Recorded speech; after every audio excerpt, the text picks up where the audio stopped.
Hello, sir. If you can hear me, you can take it off from here.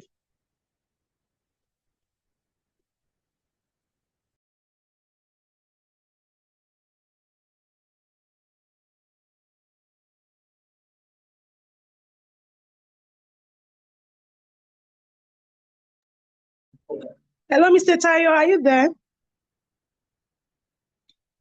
Okay, everyone, please let's be patient while we try to get him on the call. I think it's the network.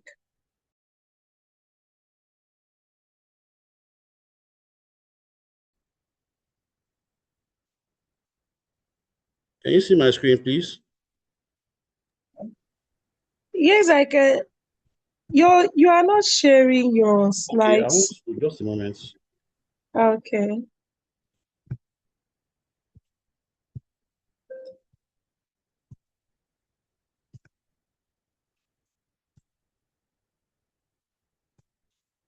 All right, can anyone see my screen now, please? Yes, Yes, it's sir. visible. Okay, all right, thank you, thank you. Just a moment.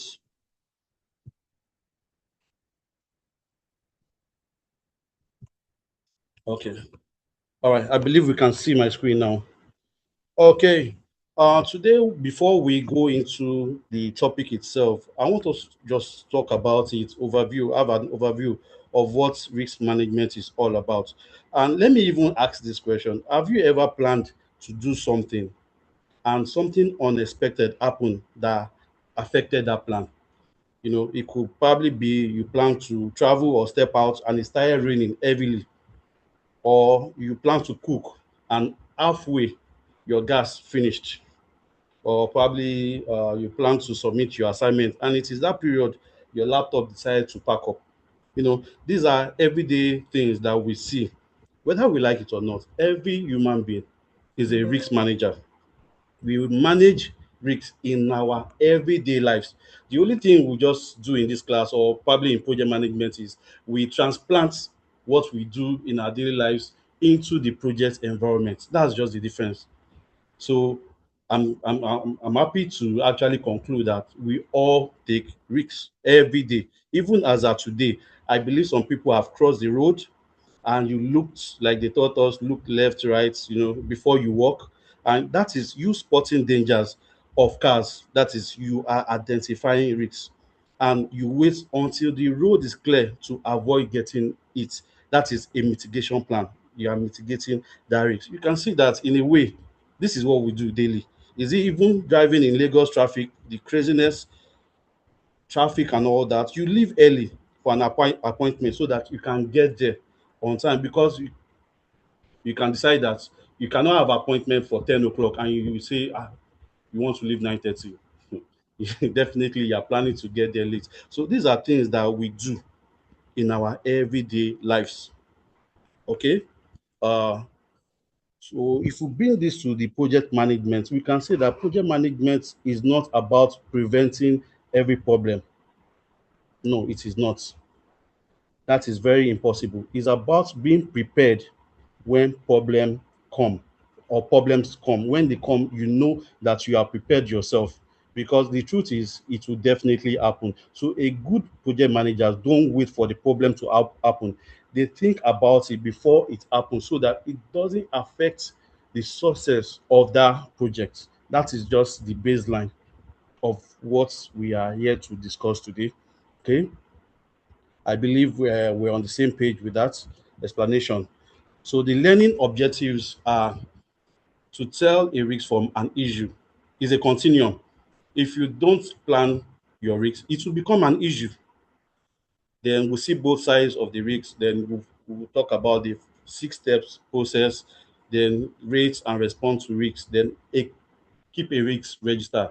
I believe at the end of this class, we should cover all of this and we should have a deeper understanding of what these concepts are all about.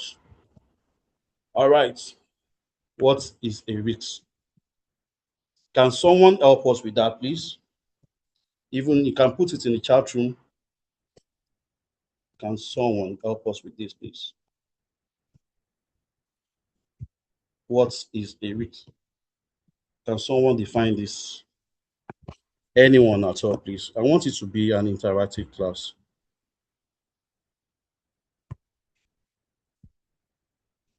Hello. Hello. Can someone hear me, please? Yes, I can hear you. Okay, yes. Honesty on certain events, that is a good one.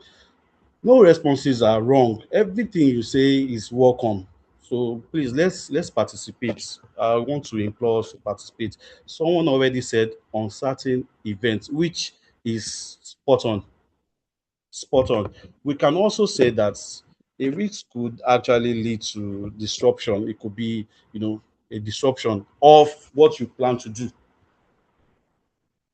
And if we look at this page very well, the slide defines risk as an uncertain event or condition that can affect the variable project constant variables. I think we know the four constant variables in projects. Those are scope, schedule, cost, and quality. And whether we like it or not, these four variables they come with inherent risks. Is it cost? You can decide that okay, at the beginning of this project, you've got a price for cement, and I can bet you following months the price might not be the same. That is a risk. So that's why, as a good project manager or a progressive person, you decide to go for a fixed rates agreement. So whether the price changes or not, your own is that the supplier should supply you, you are paid. Or you have an SLA already that has binded anything that might disrupt. So I don't know whether we got that. That is a risk here. And if you look at the other side, we can see issue, something that is already happening. Like I said, is a continuum. If you don't treat the risk, it will become an issue. And the difference between it is one is futuristic, risk is futuristic, while the other is already happening. Something that might happen. The key word in risk is it might. Is not a there is not certain that it will happen. So it might. So even when it happens, you are already prepared so that it won't disrupt your plan or your goal. That is the idea here. But if you fail at this point, it will become an issue. Just like I believe for most of us that are car owners, if you have cost to travel or you want to go to Ibadan right about now, let's say tomorrow, I can bet you as of today you are changing or you are checking your oil whether it needs to be changed. You are gauging your tire, and you want to be very sure that you have an extra fan belt. You have your extra tire is intact. But most of us will just forget about extra tire. But because you are traveling, you want to be sure. And the reason why you are doing all of this is you don't want a disruption while you are traveling. And you know what that will cause if you have a flat tire. You could even be kidnapped with the insecurity around now. So you want to be sure that everything is intact at this level. But if you fail to do that and you have a flat tire, it has become an issue. That is the difference between these two. But for us project managers, we don't want issues because it will derail the project plans and that might affect the success of that project. Are you with me? Okay. We can see here threats, threats and opportunities. When you hear the word risk, do you normally think of something good or something bad? Can someone respond to that? When you hear of anything risk at all, does it, they said someone already defined that a risk is an uncertain event. Does that skew towards negativity or positivity? Please share your thoughts with me. Please, you can put that in the chat room if you don't want to say negativity. Okay, Mr. Soji Oshin, thank you. Madam Nike Wobodo said bad. Okay, uncertain might not be all negative. No, it might not. It can actually lead to opportunities. If you treat that risk very well, it can actually lead to opportunity. So it's not all bad. It's not all bad. I will still talk about this. I will give instances because if you treat that risk, it can lead to opportunities for you in so many ways. Okay. Let me just give an instance. For most of us that do remote work, we work from home, and we know the power supply situation in the country. We tend to plan so that we it doesn't affect our deliverables. So when the light goes off, what do you do? Probably you get fuel for your generator, you get UPS, or you get solar alternate solar inverter and all that. That has led to opportunity. So even when there's no light, in fact, some people when they have their solar inverter, they might deliberately just decide that okay, because of the those on band A, okay, in a day, let me run on solar or the alternative supply for maybe 12 hours. That risk has led to opportunity for you, and in a way it will help you cut costs. So it's not all bad. Risk could be bad and it could be good. It could lead to new opportunities for you, especially in the business environment. Okay, I hope we are good with that. Okay, let's move to the next slide. This introduces us to the four broad categories, that is the technical, external, organizational, and people related risks. Okay, instead of randomly looking for risks, project managers organize them into categories. And we can see the four categories here. Under the technical, can your technology or method actually work? When you are building an app, but the software keeps crashing, that will give you problem. That definitely will give you problem. That means your technology cannot handle what you plan to do. And for external, what is app? These are things that affect you, that are outside you or outside your organization. You can think about it as government regulation, a tax, introduction of tax or introduction of policy is way beyond you, and it can actually affect what you're doing. Whether ordinary flooding is not even ordinary, flooding, strikes, things that are outside you. You might decide that okay, today your project team will be doing this, and there is a breakdown of law and order for another 1 week. There's nothing you can do. It's way beyond you, and it will affect your timeline. But you have to adjust. So that is extra things that are external beyond you. Then organizational factor too. I think this one is very rife in the project management. They will give you projects, and you told them that the cost is 1 million, and we know, I think we know this language, cutting costs. We know that more than anything. They give you 800,000, and you still have to deliver. So we know that the four variables, cost is always not enough, time is always not enough, and organization still want you to give results even with the poor funding.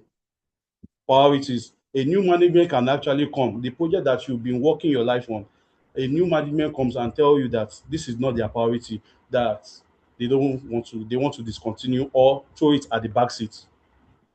This is beyond you. There's nothing you can do about that. Even your staff, they might decide to remove people from your project. Some organization they do posting.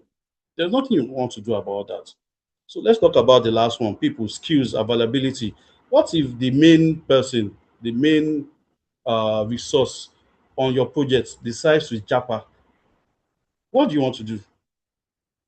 Fine, you can get a replacement, but at that particular time, it can affect your project. That's why you need to plan according to these categories. Have a succession plan. Okay, if this person goes, this is the next person. That's why even in some organization, you see they have manager, assistant manager, deputy. The deputy and assistant manager can actually do what the manager is doing. They've been trained. So if the manager decides to leave, it's very easy. In fact, it won't even affect the business. If you go to the civil service environment too, it happens. They have deputy assistants, and they are well trained. So these are just ways to plan ahead so that nothing disrupts your project. Okay. Do we have any addition, any subtraction at this point? Just to be sure that you are with me. Can No, someone add to this, please?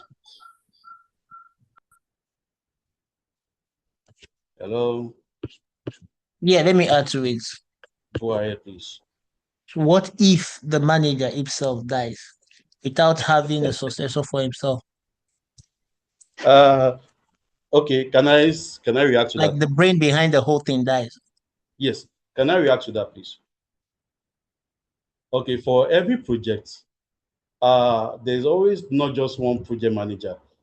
There is a project manager, and some they have assistants. So you see, in such environment, they have team leads.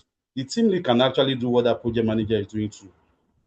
And I believe in most project management office, when you embark on a project, even other project managers, they will have idea on what you are doing, and you give reports weekly. You are supposed to give reports, your sprints and all that, so that with that anybody can just continue from where you stopped. So project is run not No, I like a mean, personal sorry. business. I mean, take for example, you're building a house, a Oh, five-story building, and you're okay. the one funding the business, and you've gotten Oh, developers, you have gotten managers to see engineers to oversee what is happening, and you wait the fund and die. Offer. now I get what you're saying. That is on the individual level. I was thinking in the corporate environment. Yes, such projects dies automatically, especially when your So, family do not even know about your project. Even when they know, the funding so might how do you become a how problem. do you cut how do you cater for such risk? For such, uh, how do you do that? Probably you carry your family along, but really that accounts for most abandoned projects at the individual level. But you can also outsource projects to avoid such occurrence. When you outsource, you give the project to a contractor, and some projects probably you decide to pay one off, but payments most times are not done one off. Let's be very practical. It's always per milestone, maybe after foundation, lintel, then roofing. But to probably someone that's is sickly or something, you can decide to pay off, but most times you can outsource.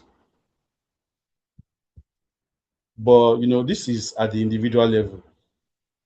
So that might be a problem, really. But in the corporate environment now, I don't think it's much of an issue. But really, your question is valid, and I Like, believe that's why we have so many abandoned projects. Yeah, yeah, thank you, sir. yeah, you're welcome. Any other addition, subtraction, please? Yes, can I just add? All right, go ahead, sir. Yes, sir. I think taking Dangote, for instance, if you check Okay. very well, personally, initially, he started as a private person. So if you have, to me, if you have a project that is meant to serve the public or is an attraction to the public, whether you are dead or alive, definitely I believe that type of project, even if you are the one funding it, there will be what we call reorganization, restructuring. Then it can go for public offer. It's just for the right having relations to dust the document you have. Because I believe for every project to come on stream, you must have documented, you must have prepared some of your teasers, some of your plans, and people have access to those plans, as small as the secretary can have access to those plans. Then, if the project is meant to serve the public, there's, like you said, there can be buyout. People can just buy in or they buy out the project. Others will say, let's revive this project. It's meant to serve the entire public, is meant to cater for FMCGs or is meant to cater for health. Definitely, I believe such a project will not, unless it is just a personal house development, people, those things people call dream houses. I want to build my dream house. You understand? You see, a dream house is only you that have the dream. But for a project that you know, even personally, you intend to serve the public, you intend to grow funds, revenue from from the public, from public patronage. Definitely, there will be a way out. Thank you very much. Okay, That's I just believe he was talking about a personal project, like you said, the dream out. But if it falls in the corporate environment or formal organization, there are always procedures to follow to get the project back on track. I believe so. Okay, I believe we are good on this page. Let's move to the next slide. Okay, the risk management process. Okay, this slide introduces the 6 steps. That is the plan, identify, analyze, plan responses, implement responses, and to monitor. We have reached the art of risk management. All right. And how do you plan? The first thing is, how are we going to manage the risk? The first question you ask yourself. Second one is, what could happen? And at the level of analyze, how serious can it be? And when it gets to response, what are we going to do? That you are responding to the risk. And implement is you are actually mitigating, you are treating the risk. Then the last one is you keep watch, because there's possibility that as you are treating this risk, another one is emerging. It's a circle. It doesn't end like that. So let's look at this. Suppose you are planning an outdoor ceremony. Okay, the first thing you want to do is to identify, okay, it might rain, it's outdoor, especially maybe when it falls within a raining season. Then the next thing is analyze how likely is the rain going to fall, and when it falls, how serious, like yesterday, the day before yesterday, how serious was the rain? Okay, how likely? You need to answer all of this so that you can treat or respond very well. Then to respond to this, since you know that it's going to rain, you can decide to get a tent or rent a tent for the outdoor ceremony. And the implement part is you going actually out to pay a vendor to supply that tent. It has left just you talking. Now you are doing the action, you are doing the do. You are going to get the tent and you paid and they will bring it to you. And it doesn't end there. Even though you have the tent, you still keep checking the weather. If it's going to be more serious than that, if you still need more, or you are good. Okay, that is how it runs. Risk management isn't something you do once and forget. It is a cycle, like I said earlier. All right. Okay, I want us to go into it one after the other. Let's look at identifying risks. You cannot manage a risk you haven't spotted. You can't. You need to first spot a risk before you can actually do anything. And how do you spot a risk or identify a risk?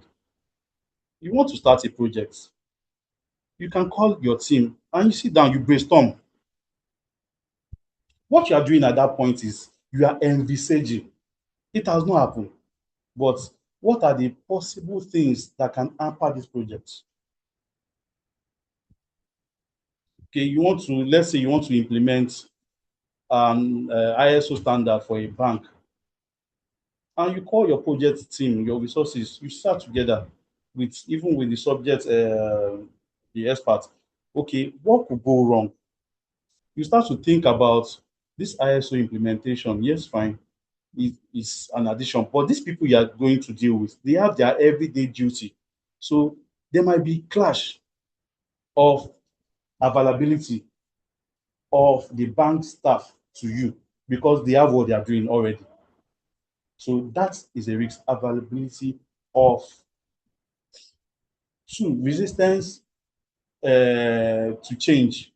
People don't change, people don't accept change easily because with all this implementation, it comes with some changes.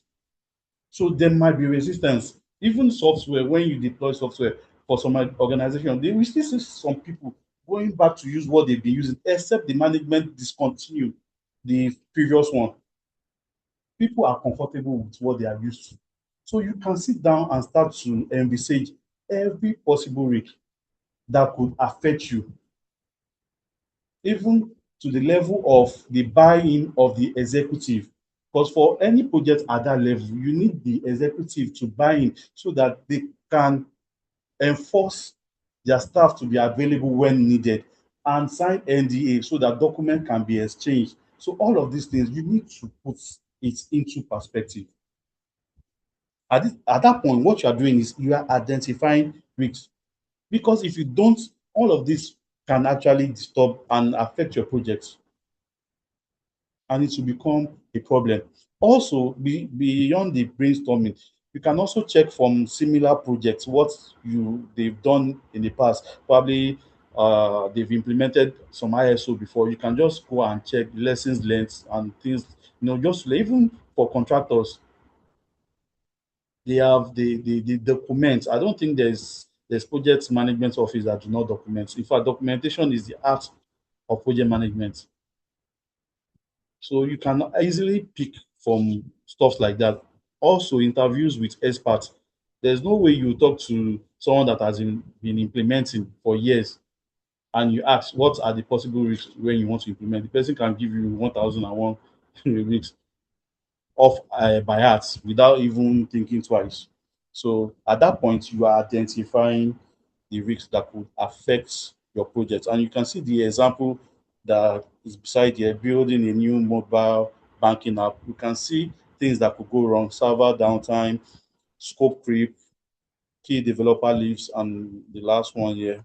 All right, the second point is to analyze the risks. Now you have identified, let's say you have identified like 20 weeks, like 20. But the truth is, all of the 20 cannot be equally important. No, they can't be. So would you want to spend same amount of money preparing for like a small Wi-Fi problem as you would probably be preparing for the entire company server crashing? There's a difference between a Wi-Fi problem and your server. So the attention you pay to your server cannot be the same attention you pay to Wi-Fi, because Wi-Fi probably will come with a low impact, low probability, even if the probability is medium, but the impact might be low. But you know that your server problem is high impact, high probability. You can also see the scope creep. It could be medium, medium. If it's medium, medium, you cannot say that because it's medium, but you just keep it. You keep an eye on it. But the one that is high, you have to treat it immediately. And I believe we have seen this matrix before. We have 3 by 3 matrix, we have 5 by 5 matrix. What that does is it helps you to analyze the risks. And basic formula is always probability times the impact. Then it will give you a figure. So you know the one you need to treat immediately. Probability tells you how likely is this going to happen, while the impact tells you that if it happens, how bad is it going to be? Is it going to be critical? Is it going to be less critical? We can look at office printer might stop working. Probability is very, very high, but the impact definitely will be low, because in a formal organization, probably you have more than one printer. You can decide to leave your department, go to another department to print. So management might not pay so much attention to that. But let's look at you having your main server crash probably in the morning. Probability is definitely medium or definitely high, and the impact is very high. So this will deserves more attention than any other thing. So as a project manager, which one are you going to deal with first?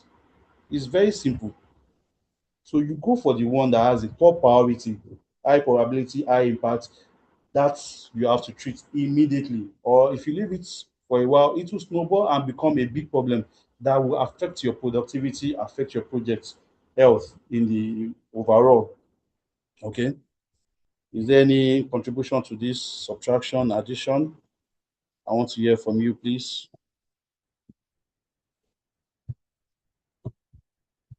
Prince, Mr. Soji, Mr. Bello.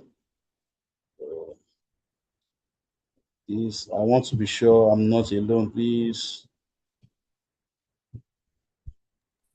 We're there with you. All right, all right, all right. Thank you for the feedback. Okay, let me proceed, please. All right, we'll move to the next one, the step 3. Okay, this talks about the plan risk responses. Okay, this slide is very important because it's moved from thinking about risks to deciding what to do about it. Knowing that you have a risk isn't enough. You need a response. You need to respond to that risk. Yes, you know there's a risk. So how do you go about it? You can see for threats, you can see the lineup, and we can see for opportunities, you can see the lineup. If you remember vividly, I said that risk is not all bad. It could lead to opportunity. Yes, it could. Okay, let's look at avoid under threat. When you change the plan so the risk doesn't happen, let's look at when it rains and you want to go to work in the morning. If you want to avoid such risks, you can decide that you're not going to work. You're avoiding the risks. That's what this is saying. Or at the workplace, there's a printer, a risk that probably your printer might, you know, give you problem. You can decide to avoid it. That okay, we still have about 8 or 9 other printers. You avoid the risks. It's not worth stressing yourself for. Okay, that is what this is saying. And we can see the example here. We route the maybe there's a traffic in route A. So instead of going through route A and wasting your time, you decide to avoid the route that you are used to and you look for another route. You avoid that risk totally. And transfer. What transfer means is you let another party take responsibility for that risk. And this is what most companies do. They outsource. We've seen companies that they actually outsource their IT. Some their HR they want to employ. So any risk that come from there is not their headache. And also you can actually transfer by insurance.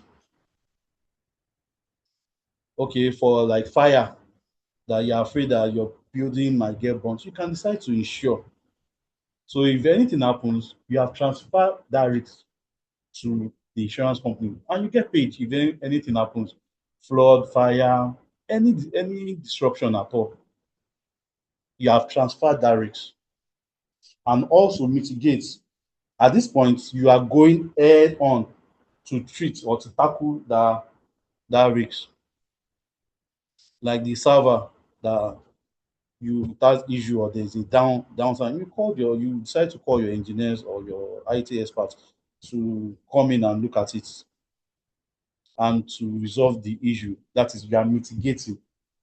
Like when you want to travel, you know that you might experience or flat tire. You decide to get an extra tire.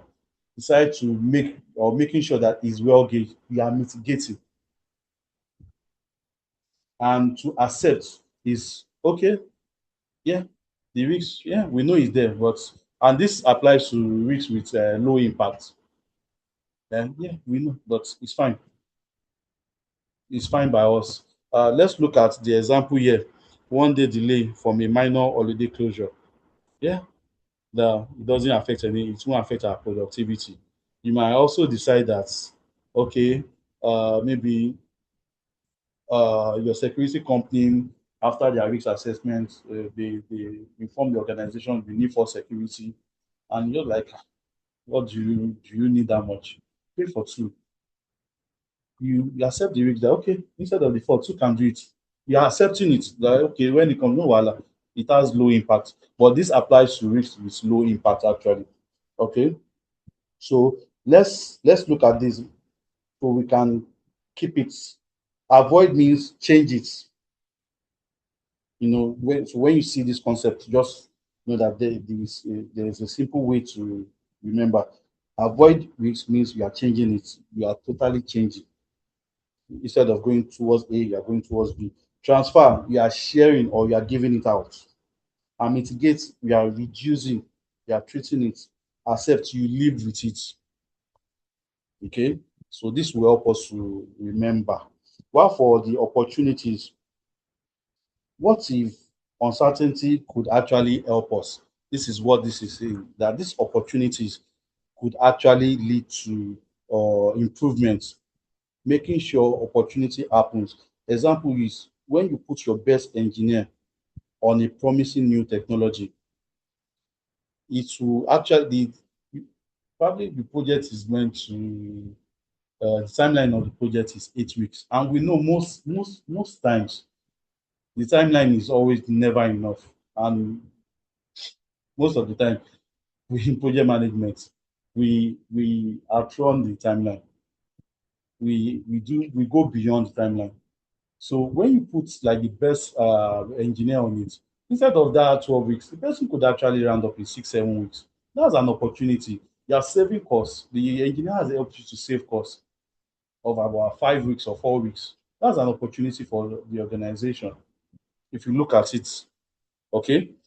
So that's when you exploit the opportunity. Also share. You can partner with someone who can help capture the opportunity. Okay, like let's look at this at the individual level. And I know most parents do this too. I don't know whether we understand carpooling. So instead of I live in a six flat apartment and all our children they attend the same school. Instead of everyone taking their children to school facing different, okay, we decide that okay, parents one parents live in a flat one today or this week will be the one to take the children to school. What you've done is that you've shared,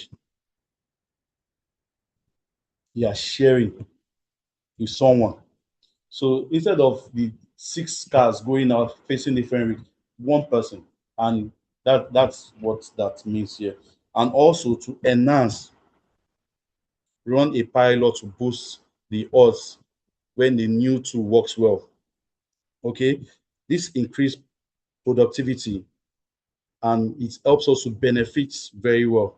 And also you can accept that opportunity. Let's look. Let me give you an instance of the solar that I said. Most organizations now, big organizations, they don't wait for the normal power supply. Even the last time I went for a training in civil service, I was surprised when I saw that they all use alternative power supply. And they said it's more productive for them. We can see by treating that risk of power supply, now they are enjoying the alternative power supply. That is how this works for opportunities.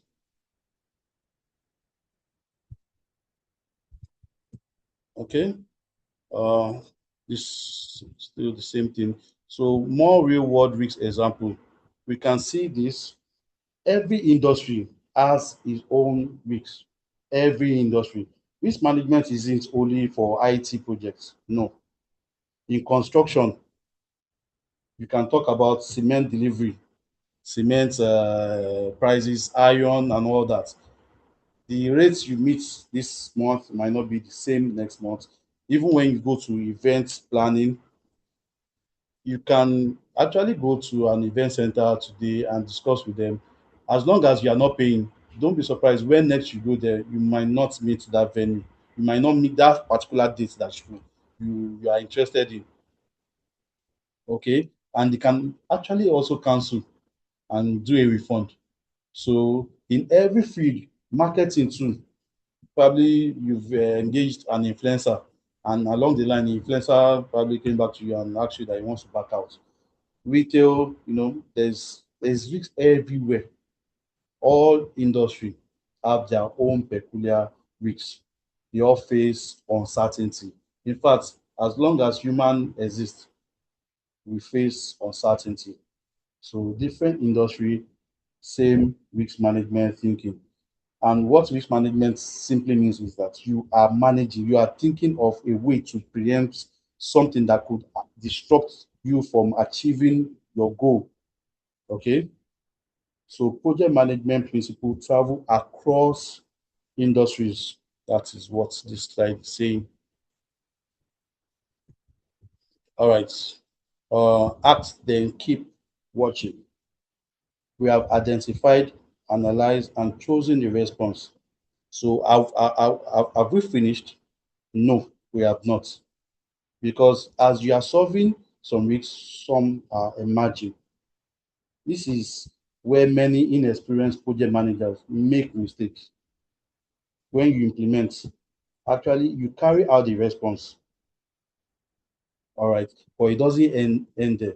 You can still, okay, because of this, you can say that this server issue, why don't we have a backup server that you must actually install it?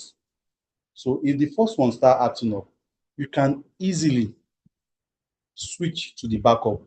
And by doing that, we are building a resilience environment. In fact, in IT world, your risk register is not static. As we are, the hackers are thinking of, in fact, with new technology comes new risks. So you can't go and because you have treated one or you thought you are good, you've treated what you have presently. But with new technology, new happenings, new risks coming up. So we have to keep watching, monitoring. And I believe we've been taught the PDCA circle, the plan, do, act, and check. No, the P, plan, do, check, and act. I think that applies here. It's a circle. You cannot relax. You have to keep looking for or looking out for new risks. And this is risk register. This is what, but this is not really a risk register is actually more deeper than this. But for the purpose of this class, we'll use this. In fact, it goes beyond this. It goes beyond this, but this should still work for us. Okay, a moment, please. A moment, please.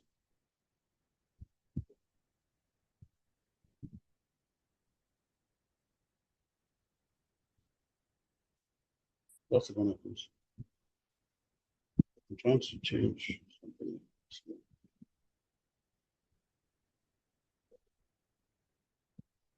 Okay, all right. Apologies, please. A risk register is a living log that captures every identified risk in one place.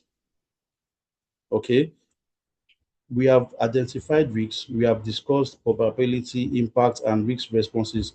Now the question is, where do we keep all of this information? Where? So this is where we put, this is just a primary, this is what a risk register looks like, though it could be more expansive than this really. So a risk register is simply a document or a table where we record the risks identified in our projects and we intend to manage them. Okay, let's just think about, let's think outside this project management. Think of this like a patient's medical record. Doctor doesn't just say this patient has a problem, no, and says let's forget about it. It records the problem, monitors it, and record it. So at every hospital or probably your HMO, they have your record. They know the last time you came, they know what you were treated for. That is how this works too in risk register. And I want to take it one after the other. The ID is important that your risk register actually has an ID. The first column is the ID and it means identification number. And we can see R0123. Why do we give each risk an ID? Let's assume that we work in a formal organization, maybe a bank, where they can have up to 50 entries in the register. If you don't put ID, it might become difficult to track. So that is the reason why we put ID. And the second column is the risk. What will happen? This is probably the most important column here. We write down the risks we have identified. Hmm? Then we look at the risks during, we look at it critically. We are saying that, let's look at the first one here, server downtime during peak hours. We are saying that there is a possibility that server may go down when many people are using the system. But please, can I ask a question here? Has the server gone down already? At this point, has the server gone down? No. Please, I need a No, response. no, Okay, not yet. thank you for that. No. That's a good response. Okay, because it has not happened. Because if once it happens, it becomes an issue. This is only guiding you to help you to know how to treat or to respond if anything happens. Okay. And we can see the second one, scope creep. I think we all know what scope creep is. Every project has a scope. That's why when you sign a project, you sign off the scope so that when you start, someone that you've agreed that you want to build a three-bedroom for cannot now say that, okay, because I feel there's still more space, let's turn it to four-bedroom, let's add a gym, let's put a swimming pool. Mm-mm. Once you do that, that's a, you allow that. That is a scope creep, and it will impact your costs. It will impact your schedule. It will impact the quality of your work. So that is what this speaks to. Scope creep means the project keeps getting additional requirements that were not part of the original agreement. So as a project manager, we should always look out for scope creep. So just let's look at this. Imagine you hire, okay, just like the example I gave, you don't allow, even in the IT environment, once you have signed off, you don't go back to it. But there's still a way to go back to it. There's a procedure, the change management procedure in project management. You write to the authority, then you sign off. Okay, there's a way to still do that. But when you don't do that, you are allowing a scope creep and it will affect. You can see the probability, the impact. So the response here is to accept it,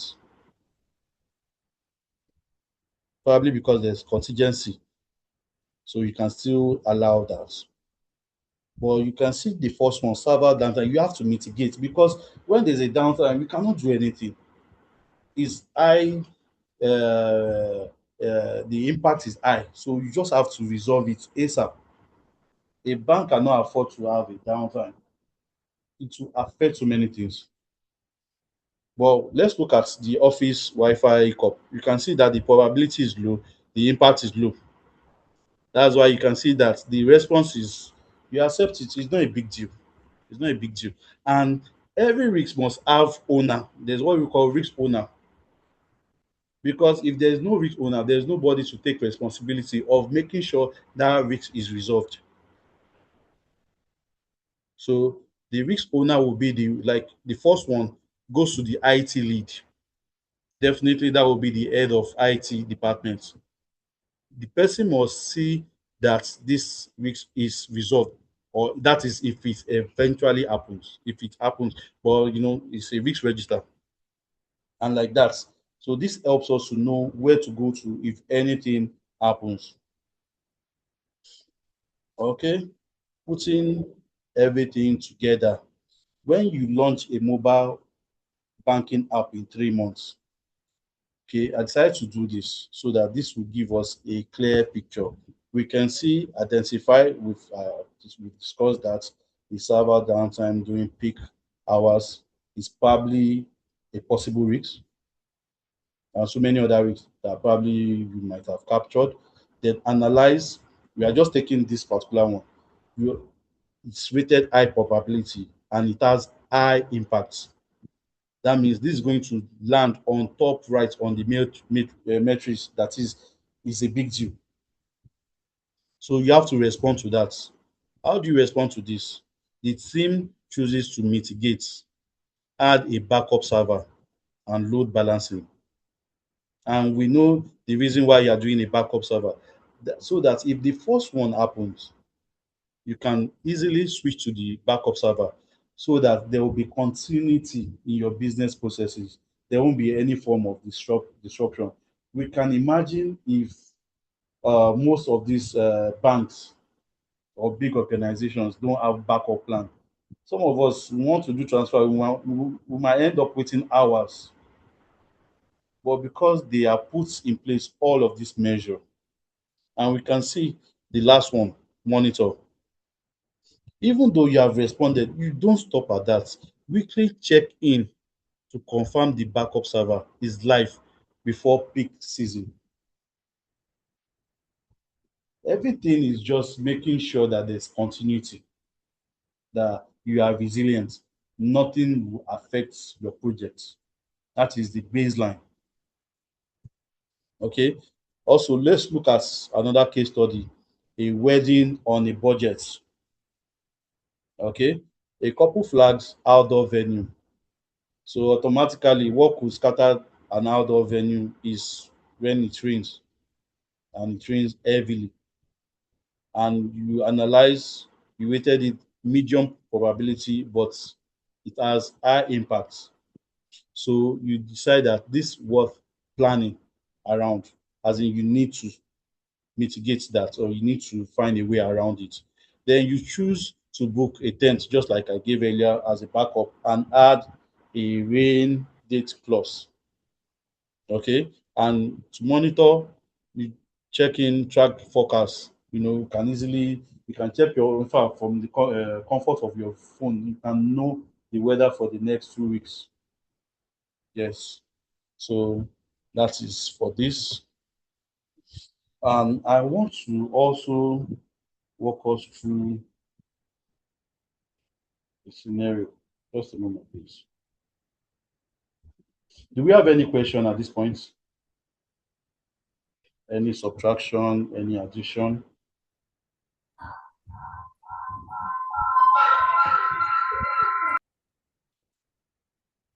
Hello?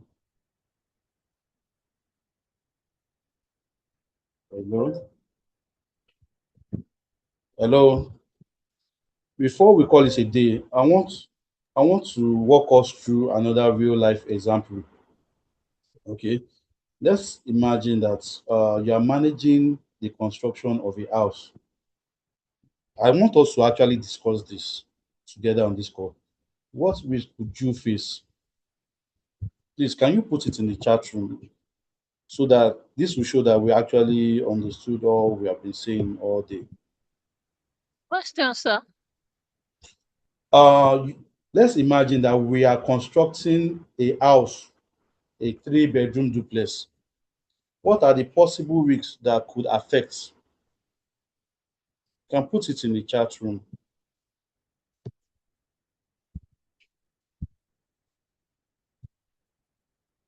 What could affect our projects? Hello? Hello? I think someone has a question, Mr. Tayo. Okay, okay, yeah, the person should go ahead and Okay, ask. I don't know who said hello. Please, you can ask your question.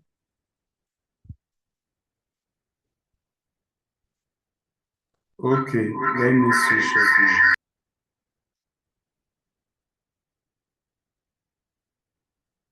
up. Okay. I'm yet to get the question, but I'm still here. Okay, I can see scope creep. Yeah, that's fine. Manila disrupting. Yes, that should be Lagos, definitely. Topography of the land, that's very true. Possibility that some key workers don't come to site. Yes, Manila, thank you, thank you. Yes, in fact, documentation too could actually be a problem. I know labs card they go around. If you don't get your documentation right, they could actually come and seal your site as little as cement prices. That can actually affect you. Rain can affect. Materials from your vendors not getting to the site on time too can affect. Contractors too may abandon the project if you don't pay them on time. So many things can actually be risk. But for this, let's just use cement.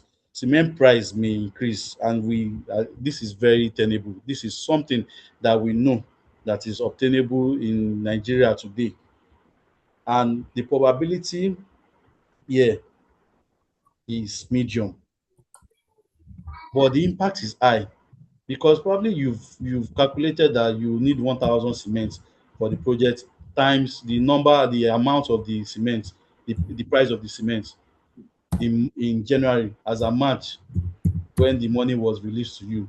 The price has doubled. There's a problem already. You can't get that 1,000 cements. So how do you mitigate this?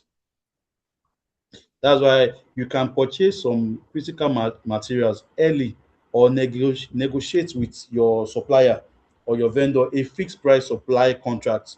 So even when it goes up or it goes down, it's none of your headache. You know that you are paid, you already have an agreement, and your 1,000 cement will be supplied to you. If the price increases beyond an agreed, though in your SLA there will be an agreed threshold, you understand? You can also activate and to have alternative supplier. You cannot stick to just one supplier if you are running a project. You have multiple suppliers, okay, so that you can, make sure that nothing disrupts your plan.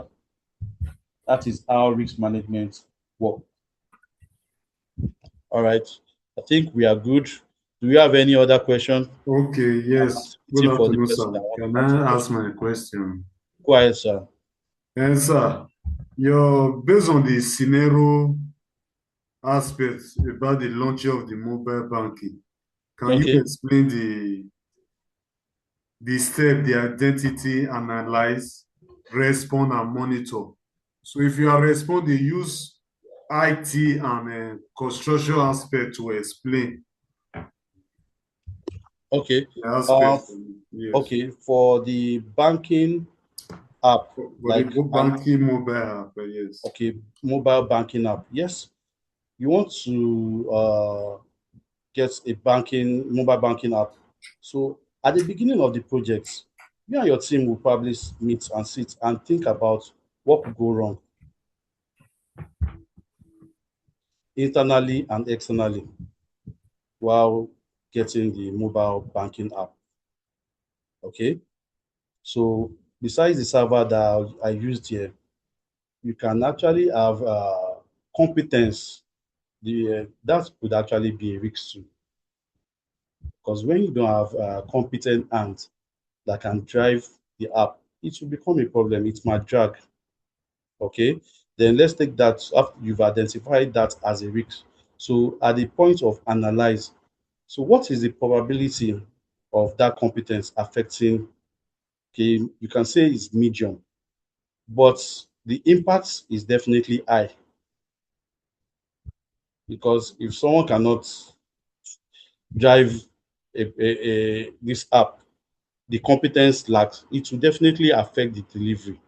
Even if it doesn't affect the delivery, it might not meet the standard or the quality that your client expects.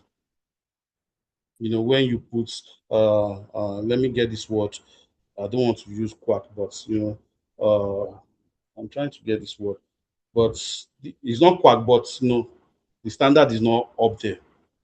So to respond to this, you can decide that okay, maybe because my people are not exposed to this new tech. It's not as if they are not even competent, but because there are new technologies, they might not be a subject matter expert. You can decide at this point of response that okay, you might bring in a contractor, that's IT contractor, or a vendor that is what they do, outsource that particular part of that banking app that you think your team competence might be a problem. You might decide to bring them in to respond. And while responding, you're already mitigating. They will come in and help you to do what you're supposed to do. Okay. Is that fine, sir? Yes, it's fine. Thank you very much. Okay. Because at the end of every project, what matters is value. And what is value? Quality. If you're unable to deliver some projects, in fact, you can actually build a fine house for your client, and the person comes and tell you, it doesn't, this is not what I asked for. So you need to always look out for the risk of quality, because that is the end product of everything. And if you don't do that, definitely they will not come back to you. All right. Any other question, please? Okay, I have another question. All right, go ahead, sir. So if your network is down completely, Okay. how are you going to retrieve your information back? Okay. You said that if your network is down in your Completely. organization, right?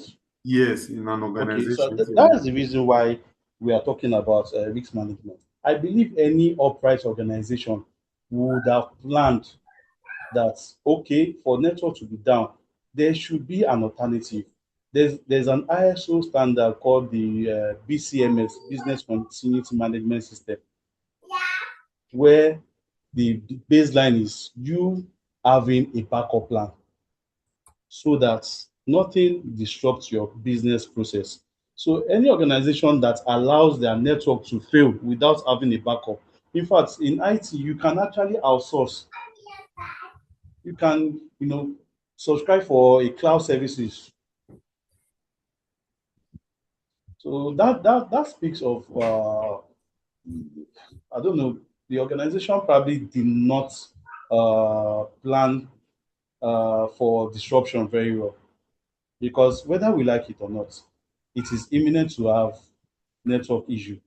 Downtime is very imminent because these are equipment machine and they are prone to have issues. But we having a backup plan will save us all this drama.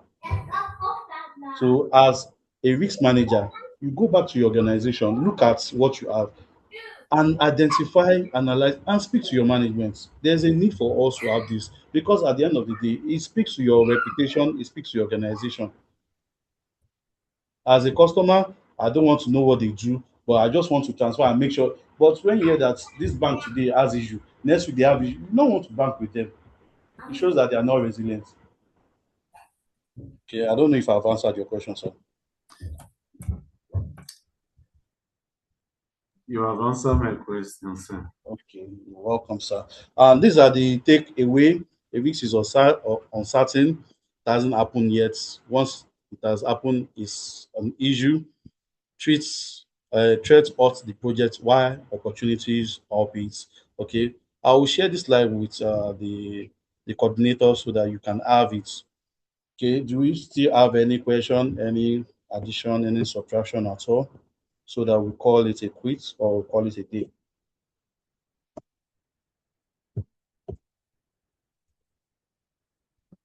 Hello.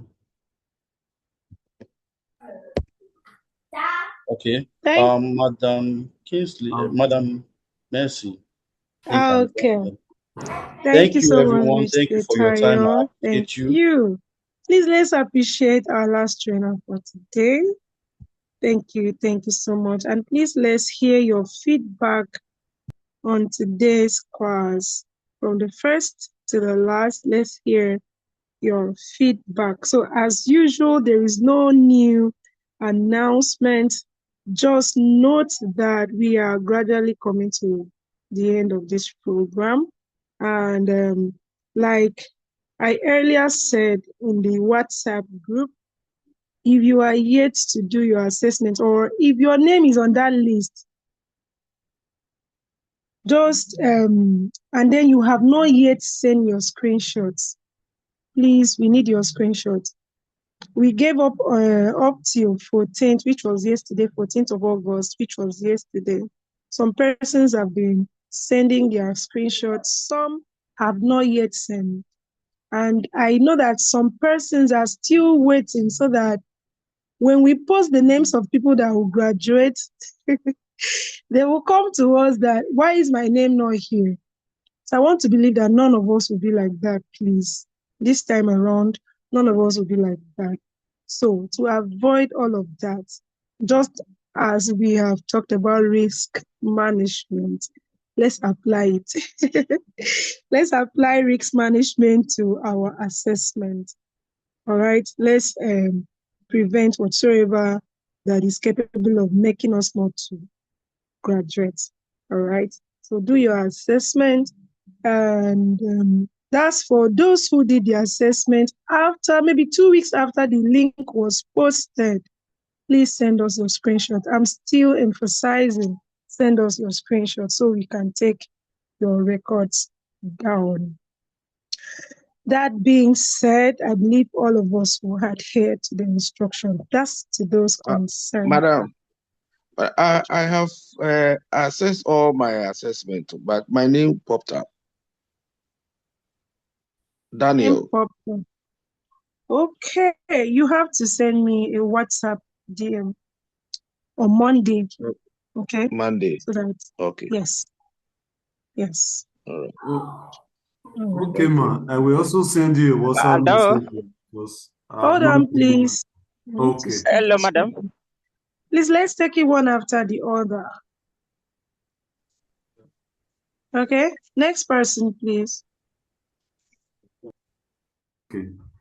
I've not done my fully assessment yet, so I will send you a WhatsApp so that I will send you a message on WhatsApp. I have issue with this my particular phone, so I have to switch my phone now. So I will send my new number so that.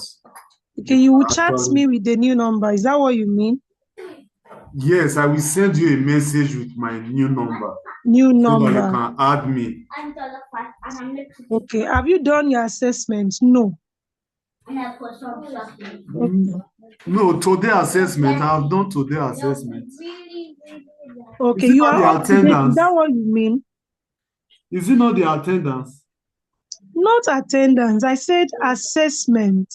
No, I have not done.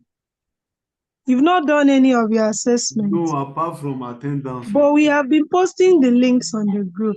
Okay, you said your phone is My phone bad. is having issue. I can't access any. Okay, so once you chat me with your phone number, you will be added to the group, and then all the links to all the assessment from week 2 down till today's assessment is going to be sent. Right? Okay. I should send my number today or Monday. When do you want me to do that? You can just chat me on WhatsApp that you are what's the name, please? Honesty. Okay, yes, you can just chat me your name. Okay, I will do that. Okay. Thank you. Any other person? Hello, madam. Yes, madam. Hello. Okay. Go ahead, Yes. Alexander. This is Alexander Tira from Malawi. So I want to inquire about the link. We had an issue with payments on the registration link that you shared. Were you? It has not been working for us, and you said you share a fresh link. So we are still waiting. I don't know if you have made any communication pertaining on the same.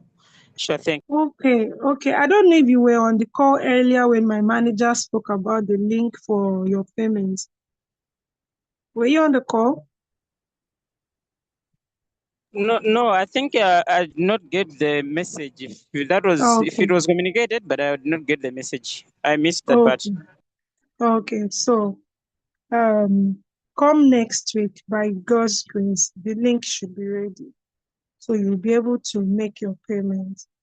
So, like I said, we've done everything for that payment. We're waiting for their approval. So once they approve, we'll definitely get the payment link. So we are expecting before next week, the link should be approved for your payment. Okay? Yeah, thank you so much. Thank you. Thank you for your patience. All right, everyone. Please fill up the feedback form. And thank you so much for today's class. Thank you for staying from the beginning till now. We really appreciate you people. And as we are gradually coming to the end of this program, we just want to say thank you, because there will be no class without any one of you. All right. So follow us on all of our social media handles. As usual, we are going to send the material and the link to you people on the group, as well as the assessment link. Thank you so much for your time, and do enjoy the rest of your weekend. See you in the next class.